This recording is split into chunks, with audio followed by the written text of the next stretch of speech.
পারবে না, কোন তাদের কাঙ্ক্ষিত এজেন্ট বাস্তবায়ন করতে পারবে না।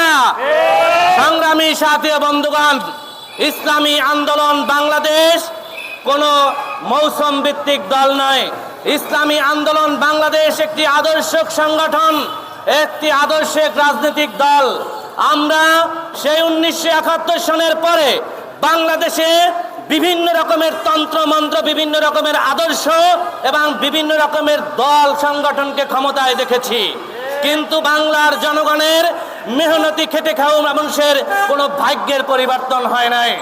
সংগ্রামী সাথী ও বন্ধুগণ, অতএব একটি মাত্র আদর্শ, একটি সফল আদর্শ, মুসলমানদের একটি আদর্শ, এই 92% মুসলমানের দেশে মুসলমানদের আদর্শ বাস্তবায়ন হবে, নবী করিম সাল্লাল্লাহু আলাইহি ওয়াসাল্লামের আদর্শ বাস্তবায়ন হবে, এটাই স্বাভাবিক।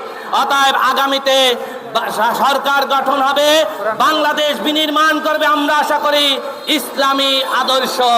অতএব এই ইসলামী আদর্শের বাইরে আমাদের আর কোনো যাওয়ার সুযোগ নাই। সকল আদর্শ সব সময় নির্বাচনে এসে তারা ফেল করেছে, ফলাফল স্বরূপ তারা এই দেশটাকে লুটপাট করে, নৈরাজ্য করে, দেশটাকে একটি অরাজকতা সৃষ্টি করেছে।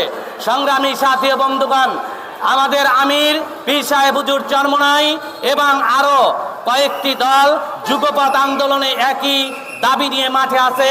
আজকের 26শে সেপ্টেম্বর সারা বাংলাদেশ ব্যাপী, সারা বাংলাদেশের জেলা এবং উপজেলা শহরে বিক্ষোভ মিছিল অনুষ্ঠিত হচ্ছে, সমাবেশ অনুষ্ঠিত হচ্ছে। তারই ধারাবাহিকতায় কালিয়াকৈর থানা ইসলামী আন্দোলন বাংলাদেশের উদ্যোগে আমরা বিক্ষোভ মিছিল করেছি। বিক্ষোভ পরবর্তী